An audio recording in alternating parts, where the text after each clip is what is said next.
Ladies and gentlemen, it's 7 o'clock, and I'd like to call the meeting to order for the City of Hudson Common Council for March 10th, 2014. Please join me in the Pledge of Allegiance. I pledge allegiance to the flag of the United States of America and to the republic for which it stands, one nation under God, indivisible, with liberty and justice for all. Madam Clerk, the roll, please. Mayor Burchill? Here. District 1, Morset? Yes, here. District 2, Yakub? Here. District 3, Bernard? Here. District 4, Tewinkle? Here. District 5, Haggett? Here. District 6, Vanslo? Here. Anyone in the audience that would like to address the council on any issue that's not on the agenda, now is your time. So if there's anyone here that would like to come and address the council, feel free. Okay, so hearing nothing, we'll move on to consent agenda. To approve the regular Common Council meeting minutes of January 24th, 2014. To approve claims for payment in the amount of $12,179,490.31. A detailed description is available in the clerk's office on request and is posted on the city's website. To approve the issuance of 12 regular operators licenses contingent on payment of any outstanding debt owed to the city for the period March 11th, 2014 to June 30th, 2015. Additional operator license information is available in the clerk's office on request. To approve the 4-lot certified survey map as proposed by Hudson Center LLC and Sassi LLC with the condition that a surety be provided to the city for 125% of the unfinished public improvements. To approve the extension of the lease between the City of Hudson and the St. Croix Rowing Club at 6 St. Croix Street through April 30th, 2017. To approve the extension of the concessions agreement with Doughboys Pizza for Lakefront Park for the 2014 season. To place on file the St. Croix EMS Commission minutes of February 25th, 2014, and the annual report of the Hudson Area Joint Library. That is all. Move for approval. Second. Roll call. Yakub? Yes. Vanslo? Yes. Haggett? Yes. Tewinkle? Yes. Bernard? Yes. Morset? Yes. Okay. First item on the business is discussion and possible action request for additional funding for the streetlight meter socket at cabinet installation project. Mr. Zulli? I don't know if everyone was here during the Finance Committee meeting. It was passed in Finance, and the funds will be coming from Capital funds Capital from the funds. LED streetlight project. Do you want to just quickly explain what we're doing? Currently, there's some lights within the city that are unmetered. It's a different rate for unmetered lights, and if we would move forward with our LED streetlight project, we really wouldn't have any control, or we wouldn't see any savings for those particular lights. So we'd like to move forward with this project and get those lights metered, and even by doing that, we're going to see a savings about $12,000 a year by getting, that's the difference between the unmetered and the metered rate. Questions for Tom? Move for approval. Second. Discussion? All in favor? Aye. Motion carries. Tom, you can stay right there. Next item on the agenda is possible discussion or possible action and request for solicitation for bids for the Stone Pine Storm Pond improvements. This basically is the pond pipe that went bad during the storm, and we need to get down to the pond, and it's about $20,000 project. About $11,900 is coming from, hopefully from FEMA. FEMA. So this is, like Mayor explained, that this is some damage done to a stormwater outlet that's in the Stone Pine area. It's in a wooded area that's about 600 feet east of Grandview Drive. So there's a couple different ways we need to get access to the pipe that's damaged. We don't feel that it's feasible or the best practice to go through some of the easements, stormwater easements that we have. It's through people's backyards. They've landscaped, they've got bushes, trees, fences. So we just felt the best access would be to remove some of the trees from Grandview Drive to gain access through there. Because of a environmental permit that would be required, we're not gonna pursue building an actual road. We're just gonna remove the trees and let it go back natural. We can still maintain it, so we can have access if we want to do maintenance on it. But basically, we're going to cut any trees or brush right at ground level, and we'll drive the equipment that's needed to do the repairs, and I'll leave it at that. Questions, comments? I'll make a motion that we go out to bid for the project. Is there a second? Second. Any other discussion? This is a city, stormwater pond. Correct. That would be better than going through the neighbors' yards. Yeah. Which we have access to be able to do that. That's what their proposal was. They based some of their rate was going closer to the, right at the easement, right up by the fence, and Don't think that's a good it's idea. gonna be pretty difficult doing that. Okay, any other discussion or questions? All in favor? Aye. Opposed?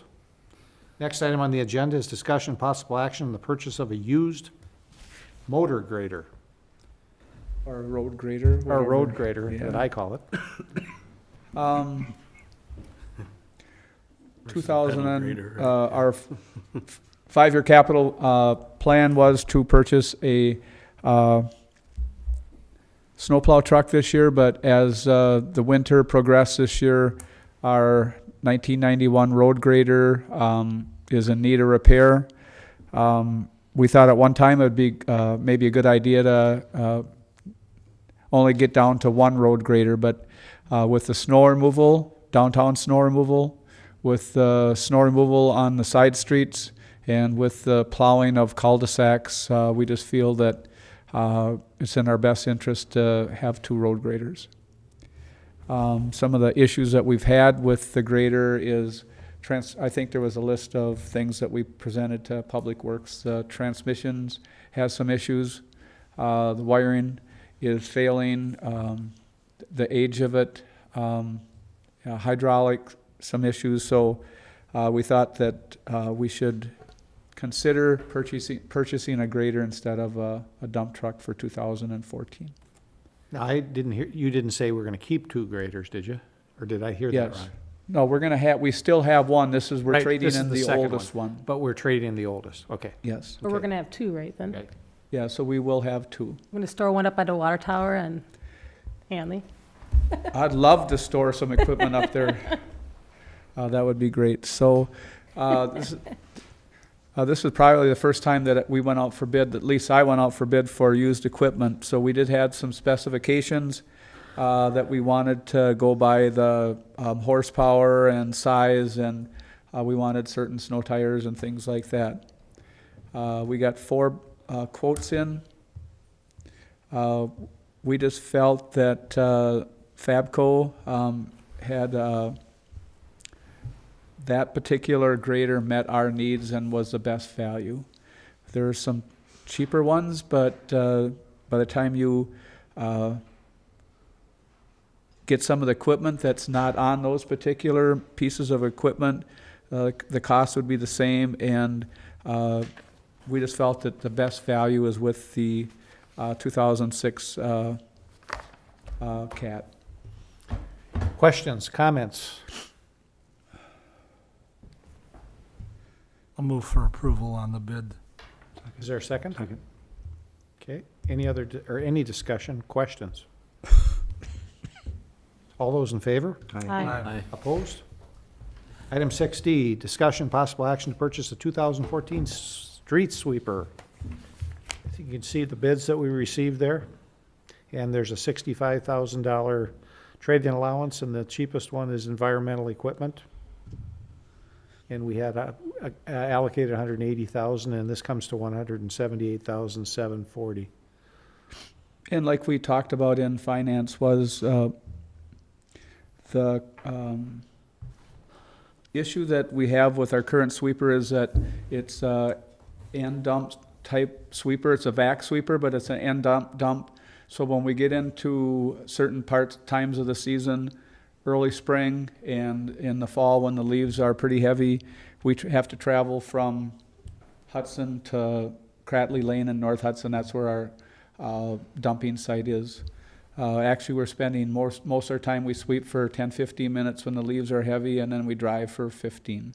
And then we have to drive back. So we're spending more time traveling than we are sweeping. So the particular sweeper that we'd like to purchase is actually a high dump where we could sweep and dump into either one of our tandem trucks or a dumpster or something like that we could spot in the neighborhood where we're sweeping to be able to sweep more efficient. This will put a lot more sweeping time for us.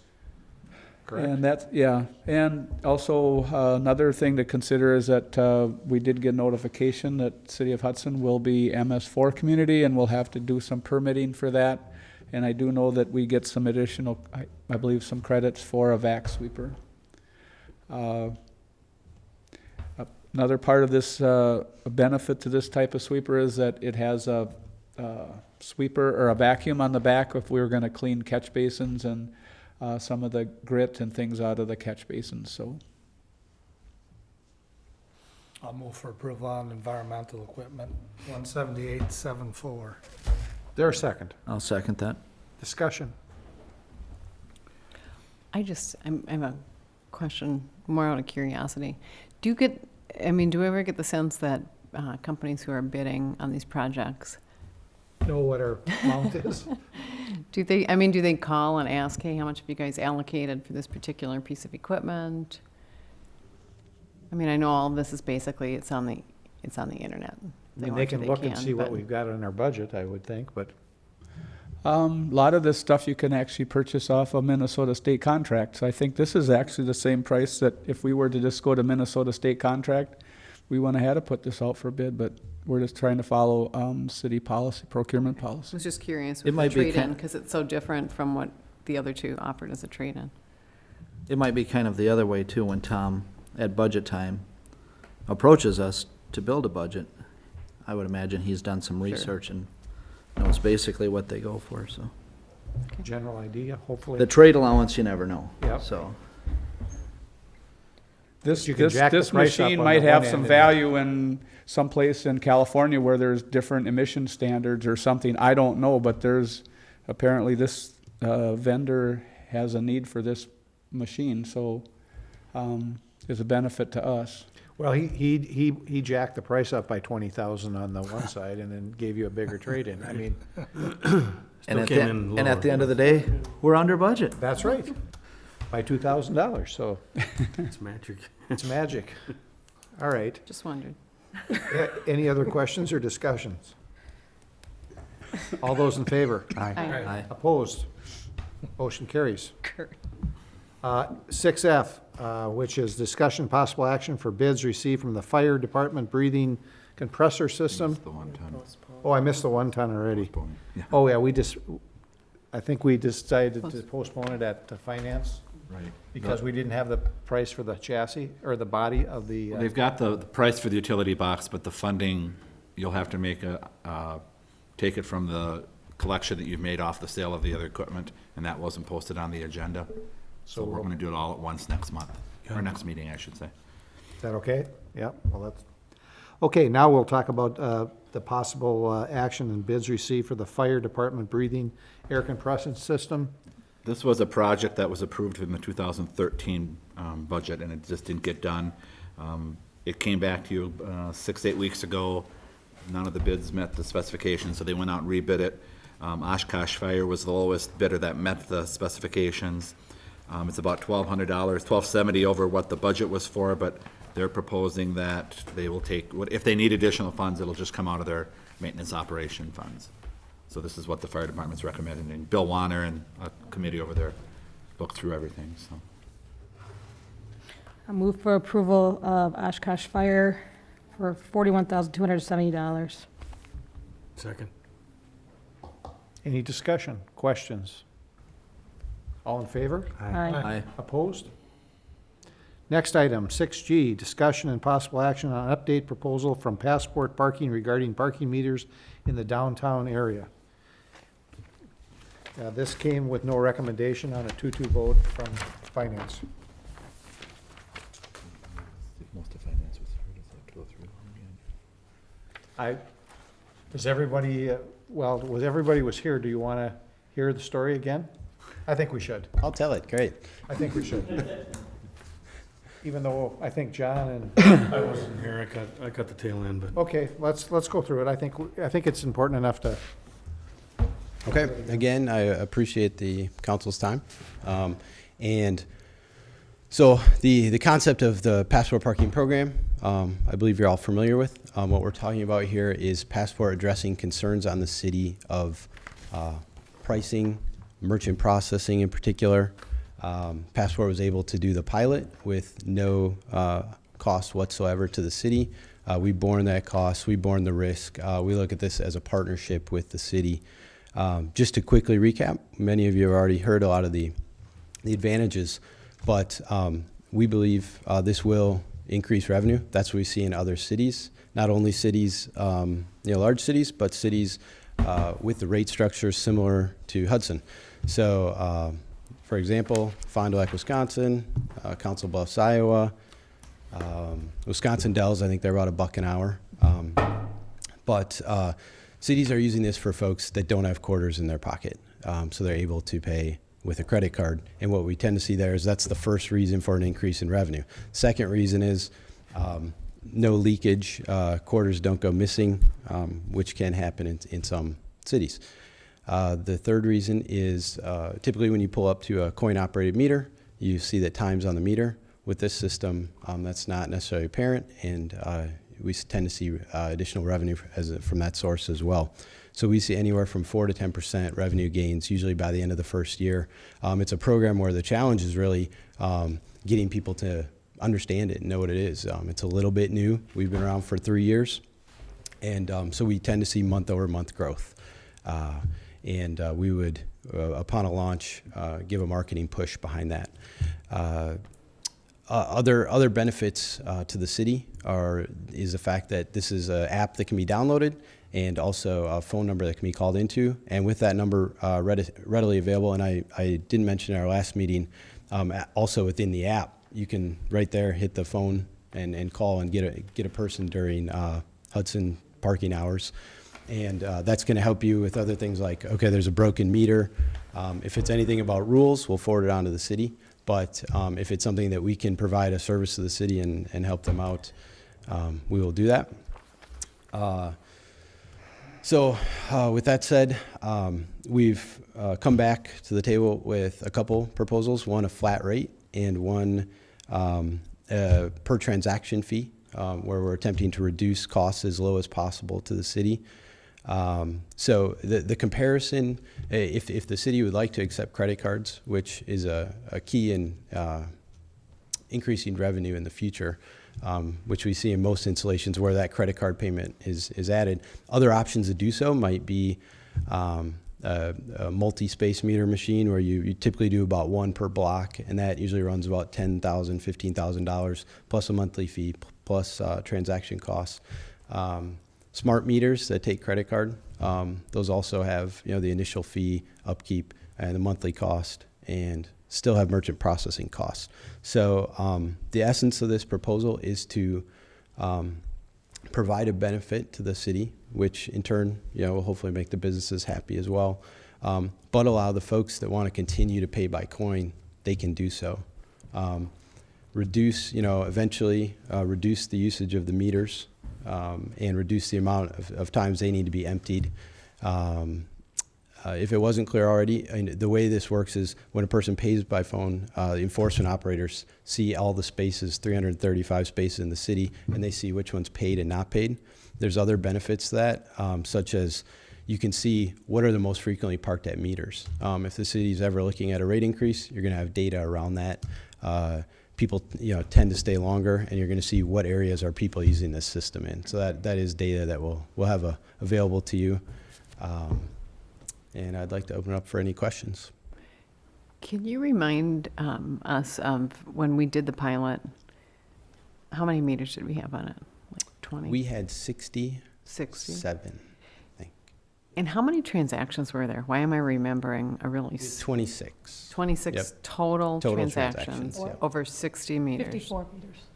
Or sorry, 54 meters. Yeah. 54 meters. And you said 20, 26 Six. transactions, yep. okay. What month was that, though?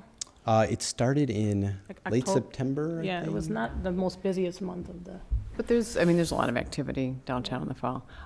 I would really like to see us, I'm changing my mind a little bit. I'd like to see us, if we start this, pay at least initially per transaction. Because we could end up, before this catches on, we could end up throwing out a lot of $350 per month. And let's watch it ramp up. And when it looks like it's approaching 300 or it's going to go over, then it makes sense to. But why start, because I just was reminded of that it was pretty low usage. So, and there's no harm in going month to month and starting out with this. And hey, if the first month is $600, we'll all be surprised, and then we'll switch to the 350. Is that an option? Oh, we can certainly, yeah. No, we'll make sure it's going to work for the city. I think the difference is we were on 60 meters and now we have 335 meters. So if, I can't do the math in my head. So 5 times. Percentage. 5 times, 5.5 So, times. 125, so divided by 20, so you're looking at like 25 cents. 40, 30, 40 bucks. Yeah. instead My of- dislike of the per transaction is the wallet only, because I believe you have to load up $5, is it? So Yeah, if you're a via amount. visitor to town, do you want to put $5 on your Hudson meter wallet? I don't think you can do just a quarter, 50 cents. What's the minimum? That would be, agreed upon by the city. you could do a quarter, but then you're charged.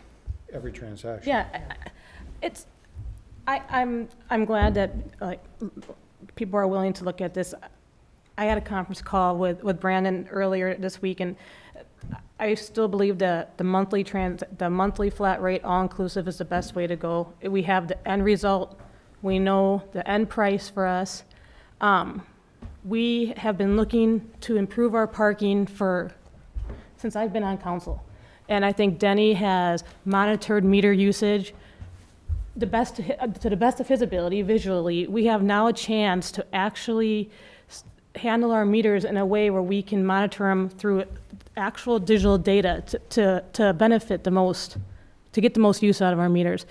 That's one reason. Another reason is I think I like the end result. We know how much we're paying for the year or for 6 months or however long we want to try this. It's a 30-day opt-out clause. We're not contracted in. I think it is business friendly. I know Rich was, speaking about the businesses. They were happy when we had that in. In fact, they asked if they were excited when we thought we were going to roll it out to the whole city. That's why I think they should pay for it. Well, but Lori made a good point that some people just go downtown to use the park, so how do you, But also, besides the businesses, I think it's community friendly, and I think it's tourism friendly. Less tickets mean less angry tourists, less, people are more happy to come back to Hudson. Our chief is more happy because he's not getting yelled at. We need to look at the fact that we're growing, and we need to, move with the times a little. And we can still have the small town feel with the coins, but the coins aren't going to be here forever. And if we want to make parking larger in downtown, we need to find a way to generate more revenue before we start increasing meter costs. Because last time we increased meter costs, it was quite a reaction. So why don't we, this is a way we can do it without actually increasing the cost of the meters. And I don't, as I said at the Finance Committee meeting, I don't see the benefit to the city for spending, if it's the monthly fee, $4,200 a year. I don't think it's a decision maker for people to say, let's go to Hudson because I can use passport parking. I don't think it's a driver in people's making decisions to visit Hudson. It's not drawing people. It's not a draw, so we're not benefiting from that. I do think some of the businesses could benefit because people who are frequenting a restaurant or shopping in a store, if they know their meter's running out, they can increase it off their phone. So certainly it certainly benefits the businesses. As I said at the Finance Committee meeting, if we could find some way to have the businesses pay for this, I would be in favor of it. But I don't think the city should subsidize something which is benefiting businesses in downtown when we don't subsidize businesses outside of the downtown area. We already do subsidize to benefit the businesses downtown. And we shouldn't Every time we subsidize take the anymore. snow away and go dump it somewhere else, we And- subsidize that. And you're right, and we shouldn't subsidize anymore. We should be aware of that, and we should make decisions based on how we're treating all of the businesses within the city of Hudson. So for two reasons, I don't support it. I don't see the benefit to the city, and I don't think we should bear the cost. And I don't see it as a driver to bring people to So the who do we city. charge if they go to the boat dock and they park in a meter? Again, it's gonna benefit the businesses ultimately because they may shop in downtown. They're gonna go buy something, go to a restaurant, they go to the bars. I can see it as a business benefit. I don't see it as a city benefit. So, can I ask a question? Yes. So if we had been charged at this flat rate during that pilot program, it would have been 20 times 25 cents. Yeah, so that our fee collected, yes. Right. Is. And so that's what we would have paid as a city. Yes. Okay. $5, right? Am I thinking about this right? Yeah, but it was only the FIP slot. I mean, Okay, we're rolling out the right. whole city. So I'm just saying, it would have been $5. So now we multiply that times 6 approximately, because it would be 6 times as many meters. So if the usage is the same, it's $30 a month. I'm in favor of it, but I don't want to pay $350 if we're having very little usage initially. I only want to pay for what we're using. When it looks like we're bumping up against $350, switch over. But that could be a while. I'm just not interested in signing up for $350 a month when we had nowhere near that usage. Yeah, you're assuming, your argument was you're assuming that we're gonna have this recovery through the usage, and I don't see it on the low number on the test, on the pilot study. It doesn't justify it. But we didn't have a PR rollout either on this, and they're gonna do a rollout of PR. They're gonna roll out PR for us. They're gonna I mean, that's all handled in this. I mean, we had no rollout of PR at all. We just put them in to see what happened. Okay, just like we sat on the parking signs for how long, and now we put larger parking signs out. You can't even park at the city hall lot on a Wednesday night. You know, I mean, it's about educating the people, educating the public. People are gonna see it when people go look to see how much the meter is or what the meter times are, they're gonna see the yellow sticker there. I mean, it's about So- education and, So where we're at is, if we don't have anybody that's interested, if our group isn't interested in doing this, then we don't need to decide whether it's option 1 or 2. So do we have an interest in pursuing whether it's option 1 or 2? And I'll make a motion. Okay. And I'm not trying to, No. I want all the discussion to take place, but if our group is saying we're not interested in this, we don't need to argue about option 1 or 2. If we I'm don't- definitely interested. I haven't said anything, but I'm definitely interested, so. Okay. Go ahead, and you I'll want to make a motion? that we proceed and start with option 2. Okay, And just monitor it on a monthly basis, see what the cost is, and if there's a point at which it makes sense to switch over to the month-to-month, that we do that. But okay. Is there a second to that motion? I'll second it. All right. Now, any discussion? So Go ahead, Kurt. mine's a quick one. Just a quick clarification, it's 40 cents per transaction, correct? Correct. In that, so you're referring to option 2? Option 2, yeah. Option Okay. So, yeah, which 25 cents that is borne by the parker.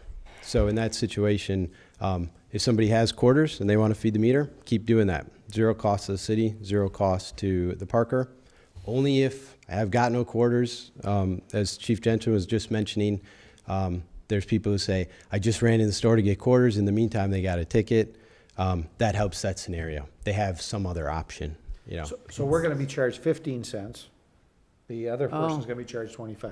So So if they again- want $1 worth of parking, they're gonna pay $1.25. Yep. no, but we're gonna, It's gonna so their itemized pricing or receipt, everything they see, it will be $1 to the city, 25 cents convenience fee. And then we pay 15 cents. So we'd get 85 out of that dollar. Yes, and that just, that's merchant processing costs. Right. Just the cost of, if you were gonna take it any other way, you pay it on your utility collections if you Correct. take credit cards. All right? So we're increasing the cost to park in downtown Hudson, if you want to use this. If you want to use it. It's a convenience, so. at that option, with the other option, we're not increasing the cost. And we're paying $1 a meter to see if this works. To me, I just, Well, under option 2, it's less than $1 a meter. Well, since we can change. Yep. and Yeah. It sounds like we can. That 2 is a better way to get metrics going and understand there's where no our parking incentive to demands start are, out at needs, and that $3.50. it may cost a little bit more, but as a convenience fee, I'm sorry, the quarter, I don't have any change, I gotta park, I gotta be somewhere, I gotta go 3 different places. If I can load up $5 on my phone, yeehaw, it's gonna be awesome. And sometimes I am going to the park and sometimes I am not. I think one of the reasons people come to Hudson is we do have a downtown. You can ask patrons, diners, people that go to the park. So people that have staked their claim and decided to invest in downtown have definitely put Hudson and keep Hudson on the map. So I can't necessarily agree with Rich's take on how businesses should bear all the cost. Hudson is definitely a river town and its downtown identifies it. That all said, though, I still can go and chunk in a quarter or a dime or a nickel and pay the old-fashioned way. can you do $5 in one transaction on option 1 if someone like John wants to just load up his, you can still do that on option 1 Yeah, as I mean, well? we could certainly set it up as an option where it's, okay, I want to pay by credit card once, or I want to load up a balance. Okay.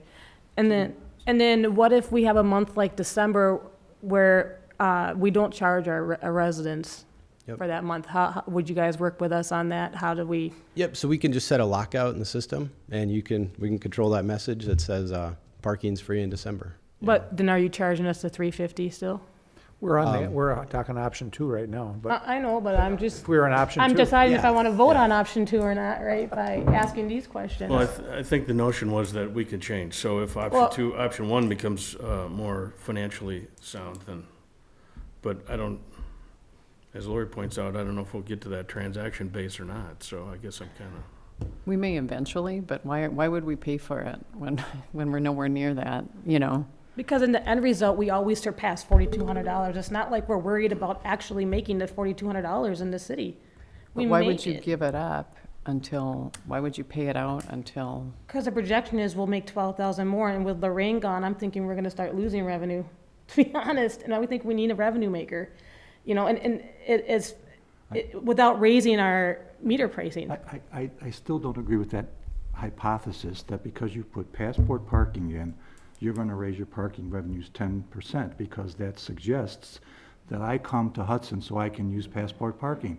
I don't come to Hudson to use passport parking. I come here to shop, I come here to go down for the parks, and I know you're talking about losing money in the transaction where we transfer it, but we have a little different system in Hudson, and I just don't see that passport parking is going to increase your parking revenues. I don't think it's I don't- suggested. I don't think agree it's a with that. convenience. I don't agree with that. I just know, don't agree with it. but I think it's a convenience for the 30-somethings out there who are here who prefer to just put something on their phone than, And the reason our parking revenues are going to go up because we're going to have more people come to Hudson because we're becoming a more attractive destination. It's not because they can use passport. I agree. Right. I totally I agree with you. I agree with you too. It's not because they can but use passport parking, and so I'm going to pay more money. I'm not saying passport parking is the tourist, What- the but- tourist but- anchor. What I'm but saying is gonna it's pay more money. I'm tourist paying more- friendly. The city's going to pay more money because we're doing a good job of attracting people But it's here. tourist, but you know what? People come to Hudson, they get a ticket, they get angry, they never want to come back too. It's tourist friendly. People can go to eat, then they can go shop, then they can go get dessert and do whatever they want and spend 3 hours and hit it on their phone and never look back at their car. Some people don't want to continue hanging out in Hudson because they don't want to have to go back to their car and then go back. And this, I mean, people, Hasn't- we all hasn't know seemed- that. Hasn't seemed to hurt our attraction to downtown at this point in time. I'm just saying Because it's we're more continuing tourist to draw friendly and more we need to people. start We're trying- moving with the times. Okay. Hey, Lori, did you have something? Did you have something? Well, Rich, if I could address that, I mean, I completely agree. I'm vice president of this company, and I've never, and we're in 35 states, and I've talked to an awful lot of cities. I've never once suggested more people come to your city because of this. What I am suggesting is, for a number of reasons, they will stay longer, they will spend more money, not only on the parking meter, but whatever they're doing while that car is sitting at the meter. They're buying dessert. So, I mean, and that's what we're seeing through our data. Other things, on that note about, because I like this because nothing changes. Rich, if you come down and you put a quarter in the meter, nothing changes. You're not incurring any additional expense. But when it's 10 below out, and I'm a passport parking user, I'm going to stay in the car, then go figure out how to, dust the snow off the meter and put the quarter in. You know, It's one, just the way I see it. I'm sorry, one thing we're overlooking a little bit is we don't charge for parking after hours, do we? No, but people do use the meters. Well, people After plug, hours. I saw somebody plug Plug it 'em all the yesterday. time. Yep. I know, but I'm just saying, if you look at the meter, we don't, so at our busiest times downtown, I'm sorry, am I giving away? I mean, we don't charge for parking, At this so, point, we don't. yeah. But people still plug the meter. I mean, it's just it says right on the meter, so you're not giving anything away. It says No, I the know, I'm time. just, you know, But people still plug the meter. I still Right. like option number 2, let's just watch how it grows and, Any other Where does it discussion go? on this? We have a motion and a second on option 2 to try it for a period of time to see how we're doing and see what the option is. So when we evaluate this, we're gonna look at the fact that we're paying fees before we decide if we're actually generating, income, right? I mean, we're gonna look at the fee drawback too, when we come and look back and look at this and see how it's working for us. We're not gonna just look at the net. Well, I think the information that's provided and who's using there's some other benefits that we're gonna generate on how many times it gets used and those kinds of things from the, I don't think right now we have the dollars on each one. I don't know if we track that or not, do we, Marty? We track per We don't. meter, we don't, do we? No, we don't have a way to. Yep. Now, we still can't do that, but we can do, at least on the passport, who uses the passport? Right. And it doesn't seem like there's gonna be a huge, we'll find out. Is there a time frame? I 60 mean, length days. of time, okay, just, that Yeah. wasn't mentioned, so. yeah. Okay, anybody else wanna add anything or ask questions? I just wanna ask one more question. Okay, So is there a point, like in busy months, let's say July, that we could be going over on fees, over to 350? I mean, we don't know the answer to that, but I mean, is Yeah, it- I mean, we'd like to see you on either a fixed fee or a transaction fee. I mean, yeah, I think I no just problem wanna do it- switching from one to the other, but I wouldn't see us switching back and forth. No, you know. I know, I'm not saying No. that, I'm just how concerned about a that- maximum of 350 on a transaction basis? And then we switch to a flat rate? Yep, Oh, sure. That's what I'm saying. I don't wanna go over to 350. that seems fair. He said yes, See what I'm saying? sure. So in July, if all of a sudden we're hitting 450, when we could have been at 350, we don't get to 450. We stop at 350. It'd be a nice problem to have, but I don't. Yeah, it would be. You know, we I'm don't- gonna be optimistic and say that could be a That's problem. 3,000. We got a lot of things that are said and agreed upon, but nothing's in writing. Well, Well, we're trying we will to, that's what we're provide trying a to contract, contract and it for. will be subject to review. Lori, would you go lesser on the trial period? Well, I Month-wise? mean, Don't you wanna go through busy season?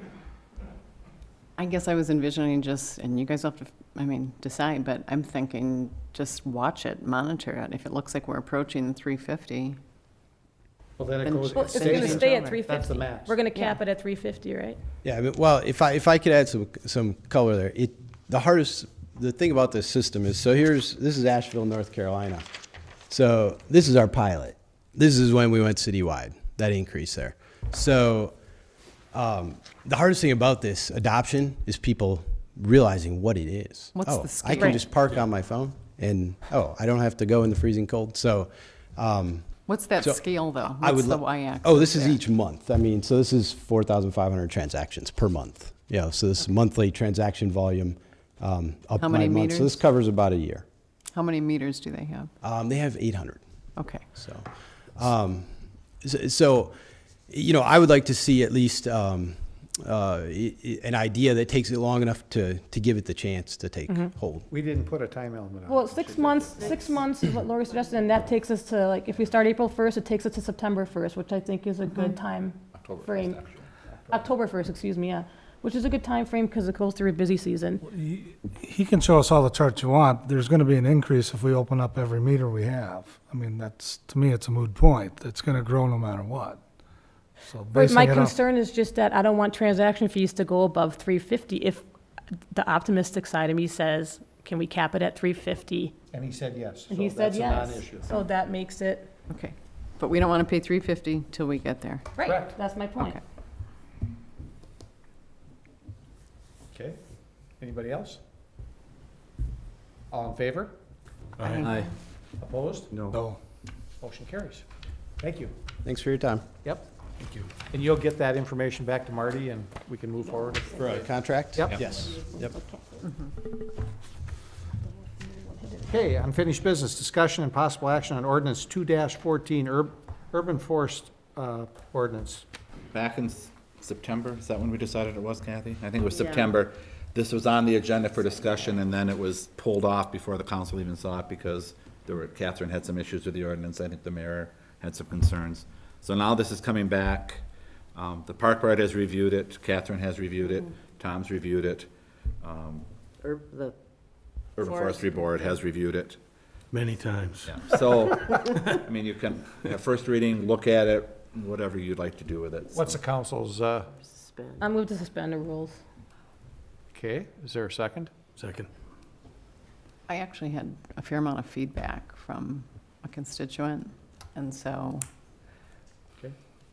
I don't know if we want to have a first reading, if we want to, She's made a motion and a second to suspend the rules, so We have to vote on that. we'll have to vote on that. roll call. Roll call. Vanslo, Yes? Haggett, Yes. Tewinkle, Yes. Bernard, no. Morset, Yes. Yakub. Yes. Okay. Discussion now. Lori, you've had. Okay, so do we want to go through the guts of Well, sure. questions? I and think that's tree why we're species here. and- Can I preamble this a little Sure, bit? sure. Just by the nature of this document. Up until now in our municipal code, the only thing that addresses trees and managing trees, et cetera, is, relates to Dutch elm disease, which has kind of come and gone and run its course. The two things that are concerning us coming down the pike after doing our urban forestry inventory, we have a $17 million urban forest here. 25% are ash, 25% are maple. Both are now over the exceeded recommended allowance of trees in the city. So this ordinance suggests having some kind of control over trees planted in public spaces, not in your own yard.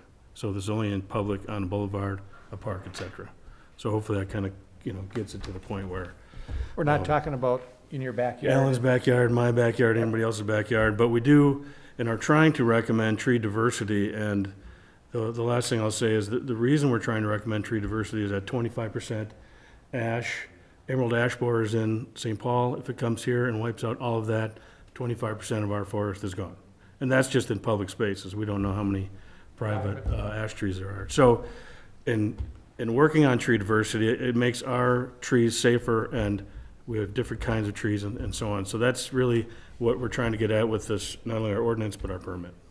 Okay. Lori? Okay, so should I just go through these? Sure. One by one?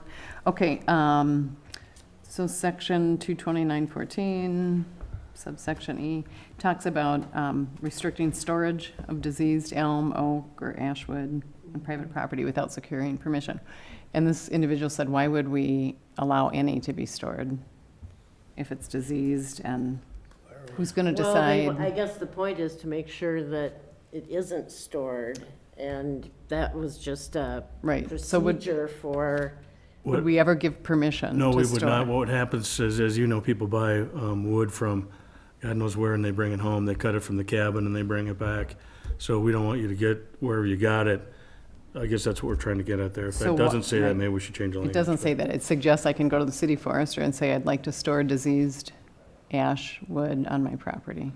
So if you had a diseased tree that came down, it's in your property, you have to get rid of it?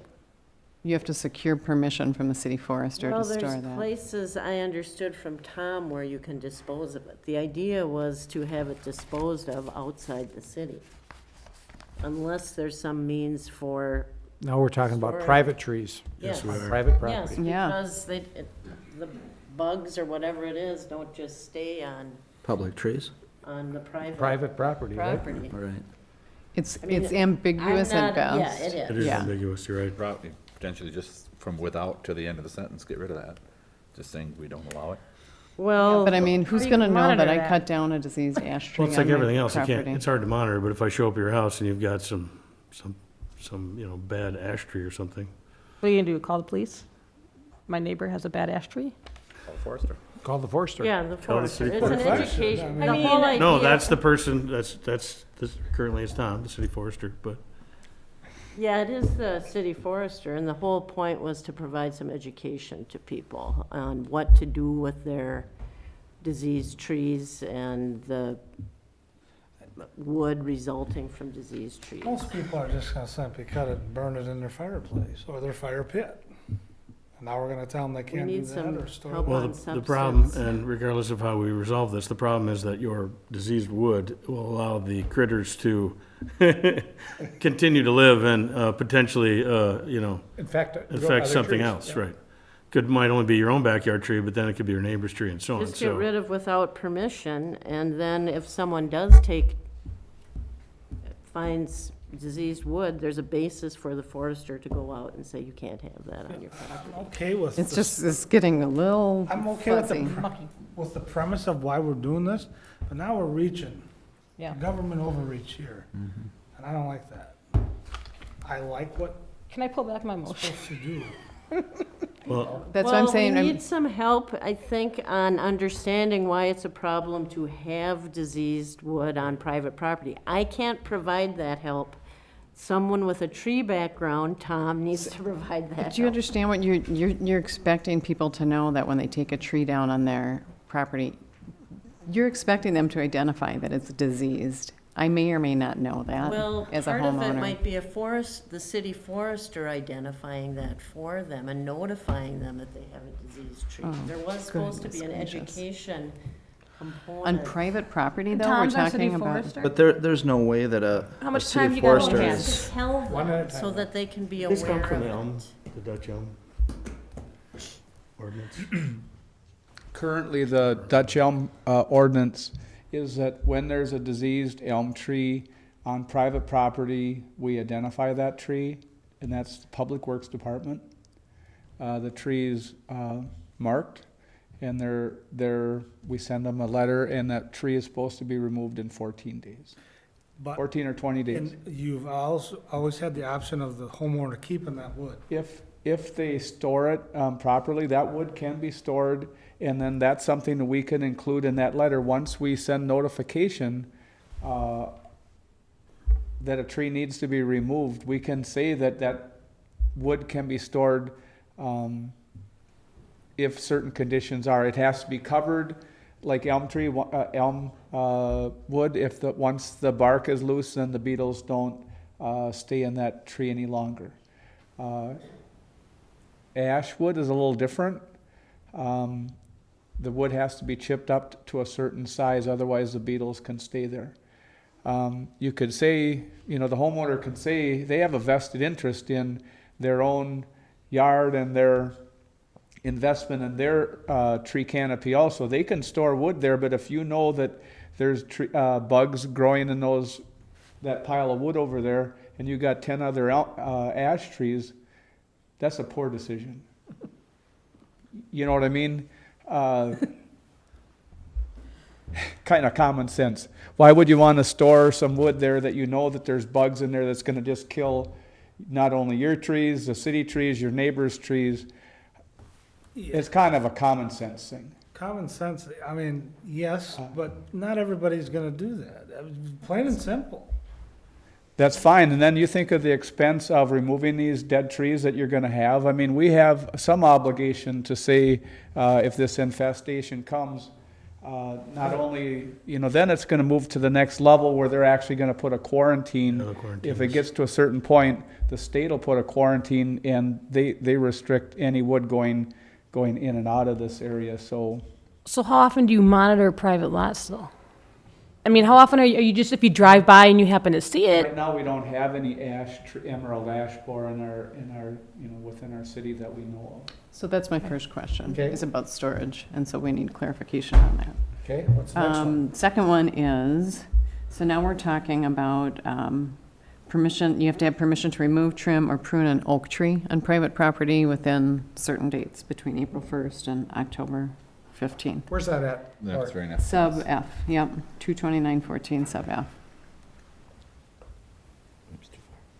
So this is not just a public property I don't have it memorized. ordinance. No, but I mean, it's not, it's further reaching. Because well, Tom can address it, but it's because It's the oak wilt diseases don't and- stay on private property. Right, so it's easy to, unfortunately, with No person or firm shall remove or trim a tree Oak tree. oak tree. But, on their own property. but oak wilt is not It's induced into the tree by making an improper cut at the wrong time. It's not going to transfer to other trees because of it. It's harming itself. Well, typically it's transferred by tools and other things to other oak trees. So, But I mean, it's not like emerald ash borer that is becoming airborne. no, this is more man-generated than, Right. or person. So can we just strike that? I agree I with mean, Lori. well, it's just, I mean, who, is it the city's responsibility to protect my oak tree? Right. Well, we're trying to protect our own trees within the city, I guess is part of the scenario. We just happen to be smarter about how to manage trees in public spaces, because we, as you point out, have training and have identified these things and so on. So I don't know what to say about private property, however, we could recommend that people don't do that rather than say they cannot. That might be an option. We could Yeah, soften the that's language. reasonable. which- Recommendation is great. We would recommend that, yeah, that's fine, I have no problem with that, but we're just certainly trying to be, do public outreach and educate people that, trimming your oak tree between April 1st and October 15th could be a problem for not Right. only your oak tree, But we don't need to create, more work for Tom to run around and give permission to whether they can trim their own trees or not. Okay, so we- that's, So E and F, we should use the word recommend in here instead of shall not. Or yeah. Okay, and then I it agree talks with that. about individuals not being allowed to plant trees within 20 feet of the edge of the road, which is pretty far. It kind of eliminates boulevard plantings. Does that mean the city's not going to be planting within 20 feet Where are of we the at now? boulevard? Is it under Probably tree within planting the guidelines? easement. Uh-huh. Tree planting guidelines? Yep. Isn't that utility easements and stuff?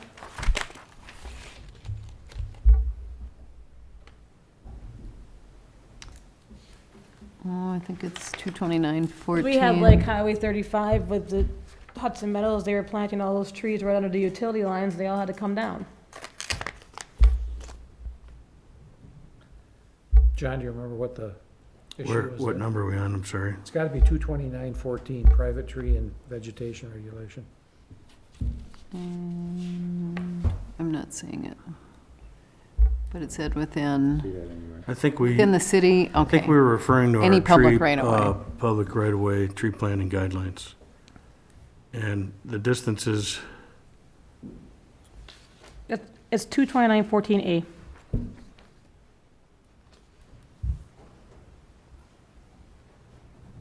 I guess the question is the city going to abide by the same guidelines that we're asking other people No. to? No, because we're going to be putting trees in the boulevards. So the answer to that would be no. Private citizens, well, we put trees in the boulevard. We've done it for years. We continue to do it. The issue is we don't want residents putting the trees in there the wrong I think that's what you're getting at, right? well, We this don't want is you to for be public putting- right-of-way. Huh? This tree permit application is for public right-of-way. Okay, So I don't remember the 20-foot thing, because I wouldn't be able to plant a tree in my boulevard. right. Well, But people Tom, have. Didn't you say some people do want to actually donate Oh, trees absolutely. and plant them? Yeah, so I don't We're know just trying to, help them choose the right tree and for the right location. Yeah, but I don't remember the 20 feet, because nobody would be able to plant in a boulevard. No, people plant, that's what I was trying to explain to everyone. In Hudson Meadows, it happened along the edge, under all the utility lines, they all had to come down, so that would stop Okay, that. it says road edge. It's under the Road tree edge. planting guidelines, at least 20 feet to prevent conflict with snow storage maintenance issues. And then no evergreens within 25 feet of the road edge. I don't recall that being in there. I don't know. I see it. I don't think, I think the evergreen, that's kind of a no-brainer, in my opinion. but even Right. 25 25 feet is pretty extreme. Because now it's in the middle of my yard, and But the roadway isn't the right-of-way, correct? I mean, You're right. no, there's a little bit, I don't know what the There's- distance is. Boulevard, but- sidewalk could be even more, depending on, What provision is that? it's under the tree it's in the tree planting planting guidelines. guidelines, page Road 2, under edge. road edge. And that's the other item that was put out. I'm What not else so do you sure have? that's, Um, I haven't seen the September, so I thought we had talked about making it such it was a little more subjective, meaning that you might have a good spot, and there are places we've pulled trees out of boulevards that we would be replanting within 5 feet of that, so Right. I don't recall the 20 feet being in there. Yep. So, I mean, it's there, and this person just said, if you can't plant 5 to 10 feet from a gas line, certain distance from an existing tree stump, all of a sudden in a city lot, you're pretty Yeah, I restricted think as what to we where you wanted to can- do is be able to come out and say, hey, based on all these parameters, sure, we'll say a tree, we can put a tree here. We just didn't, we want people to think about where they're putting it, because everyone has neighbors that have put stuff where they shouldn't. I mean, a lot of right-of-way blocking and stuff. Okay. So, once again, these are meant to be guidelines. It's a guideline, and it also is when you plant within that 20 feet, then you should come and get this application and get approval. So it's It within doesn't that really say 20 that. feet. So you're saying you can plant within the 20 feet, you just need to get this, You should get that's a, not clear if that was the intent. Because it looks like I have to get this application, and then I'm supposed to abide by these It should say, guidelines. if you're wanting to plant within 20 feet, please confer with city forester or something. or you could say road edge within this public rights, street right away. I'm just saying, I mean, and I know a lot of work's gone into it, but it's not, It's not ready. it raises a fair amount of questions. Okay. And then you the got another last one is, Yep. everyone's familiar with the ginkgo biloba tree, right? Oh, yeah, yeah, I know all about that. So Tell us there are about it. some in town, but it's on the list of recommended trees, but this person said in a lot of cities, it's actually not allowed. It's considered a nuisance tree, and just that we should pay attention And to it. that's What one was that's the difference between a male and a female. Yep, and it's the female. What was You it? don't want, Female, we don't Called want. a ginkgo Why is it always gotta be the biloba. female? Maybe it's the male. So that, I mean, it was because they just have a the fruit point and that, the fruit stinks, so Yep. so the female is Want the not female acceptable. ginkgo. It'd be the male genus. It's a little archaic, isn't it? That's the way it so is. anyway, Trees are pretty old. So we're almost there. We'll get, Yep. next month, before But we- before Arbor Day. Can I pull back my motion, You please? certainly can. Thank you, it's pulled back. Is there, who seconded Thank you to her your motion? constituents. You've already voted on it, so you could just change it to, Yeah, just, Oh, so you're gonna if do a you first want to reading. do I will a make first I will reading. change my motion from suspending the rules to a first reading. Do I have to you've do already that? voted No, on the just motion. withdraw. Oh, well. Oh, I don't think we have still we? make a motion to do a first reading regardless of, you're just Right. choosing not to suspend the rules. I'm listening to, yeah, the. Oh, we've suspended the rules, right? But it'll die if we make a new motion to first read. Well, I think, if you want a first reading, and Suspension would die if we go to yes, it would be a fir- moot point. So I can make a motion to Yes, just, it- yes, I'm gonna listen to the lawyer who says I can make a motion to have a first reading. Okay. Is there a second to I'll that? second it. Something already that's been voted on. Second. Okay. All in favor? Aye. Aye. Opposed? Motion carries. That hurt. Wow. Discussion and possible action on, Horrible. huh? That'll come back too, then that's. the That'll tree come too? planting, Yeah, okay, how about that? Yeah, the whole, All right, new business, discussion and possible action on a special event permit application for final stretch Gopher to Badger race. There was an application by Mr. Bongers for the Gopher to Badger race for a special event permit. He's applied for these in the past. The 4 departments have reviewed the application and signed off on it. A prepayment check was received for $96 for police officer security. They are requesting the race be held on August 8th through 9th, and they're requesting that the insurance be reduced to the amounts that were provided in the certificate of insurance. The city attorney also advised that they need to amend their certificate of insurance to add a couple of things that we can address if council decides to approve. And they also want to begin the event at 4:30 a.m., and that needs council approval, since normally the ordinance says that it can't start until later in the day. Why First- do they want to start at 4:30? They could start setting up. The race doesn't start, they could start setting up. Just equipment. But because it's part of the process, they have to. Right, it would be a 7:30 start time that the ordinance allows for, so unless that is amended, and it has been in the past, you've allowed that they can begin earlier than 7:30. Did we waive insurance on this before? Yes, we did. Well, just the reduce. Reduced, Right, waive to the the- reduced, yeah. To the limits that The they question I provide. had on the certificate, it's prior to the date of it's May 1st. We're getting a certificate from January 17th for a policy that hasn't been issued yet. That's unique. What day is August 9th? Or what, Saturday. it's a Saturday? Yeah. But have you ever seen a certificate like that? I've never seen one like that, where you issue a certificate in January of 2014. The policy Oh. isn't effective until May 1st of 14. That policy hasn't even been written yet. That's Well, unique, there's, I guess this certifies that they'll provide it. right? But Of course, Maybe will they he only have have it? insurance during the summer months when they run the races. it says it's a year. And I suppose that's unique, though, what was the other issue that you had, Oh, Catherine, on that? just, we want to make sure that the city is an additional named insured, and it only does that if it's by contract, and in this situation, it's by ordinance, so I just want to verify Okay. that. And the cancellation, the ordinance says that they've got to give at least 10 days written notice if there's any cancellation, and this just says it's notice delivered in accordance with the policy provisions. I don't Which know may what- not even it- have a notice. Right, so we want it specified that it's the 10-day Okay. cancellation written notice to the city. Okay. How many people do they normally have? It's a big event. It's 2,500. Yeah. We've had no problems with this event, Marty. No, it's pretty popular. It's a good event.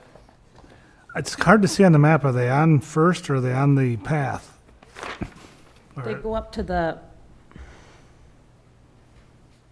Well, they run along in front of Edina Realty along And then there, they- and then they and then they curve into Down by the boat launch, Right, right? curve down by the boat launch and then go down. So they get on the first, bike path? Or- over the bridge, under the, under the road. So they're not on the streets where they'd be blocking off stuff? Marty's shaking his head no. No. All right. How many So, times- how many anybody times wanna- have we done this before? Huh? many times. How many times have we done this before? Many? Oh, 4 years, 5 years? 5 years? As long as we've had special event permits. This is, they've gotten so big, this has got to be their 10th year. Okay. They've been running this event. I'll move to approve. With the recommendations from Catherine on the insurance. Yes. Okay. I'll second. Any other discussion? All those in favor? Aye. Opposed? Motion carries. Council member, communication for future agenda items, anything? Just had some, from me then, I had a letter from Tim Caruso on the water utility. There's been, you may get a question if the city will be making a run water declaration, and at this point, some cities have. The short answer is no. And the reason for that, he's asked numerous engineers to run the numbers. It would be an additional 400 gallons of clear, clean water per household, which is 6,000 meters, which would put in an additional 2.4 milligram day through the plant. My understanding is the plant capacity is 2.8, with an average use at this point of 1.5. We would exceed capacity by about 1.1 milligrams per day. I talked to Jim Shriver about this issue. He said there's no way the plant could handle that excess, and that would be a bad idea. Additionally, the clean water would kill the good bugs, now stressed because of the extreme cold, causing our daily sampling to exceed the maximum allowable limits for contaminants, and this would be months before the bugs would be able to develop back at the right level. In a nutshell, it would be a very costly way to keep service lines open. At this point, the water crew is experiencing between 6 and 8 thaws per day out of 6,000. That's how many, and I've been out himself, he said, and we are keeping up just fine. We are also using outside contractor specializing to keep ahead of the curve. He spoke with the gentleman at the Wisconsin Rural Water, as well as another individual. Both agreed the Run Water program is like using a sledgehammer to kill a fly. Some cities are doing it, if one, they have a ponding method versus what we have. We have a treatment method. And if they cannot keep up with the freezes, our methodology at this point makes the most sense. So if you get calls from your constituents why we aren't doing it, That's the answer the water utility is giving us. So I don't know if you've had any questions on that, but I think there's been 6 to 8 a day happening. Usually it's at the end of the lines. So, They certainly could call down here and talk to Tim directly. sure. They need more explanation. Okay. Anything from city attorney? City administrator? Real quickly, the absentee ballots will be available for in-person voting starting next Monday, the 17th, for 2 weeks through Friday, the 28th, so people can come down. We still do them by mail, but if they want to vote in person, they can do that for 2 weeks. Okay. If, anything else? Is there a motion to adjourn? So moved. Is there a second? Second. All in favor? Aye. We're adjourned. Thank you.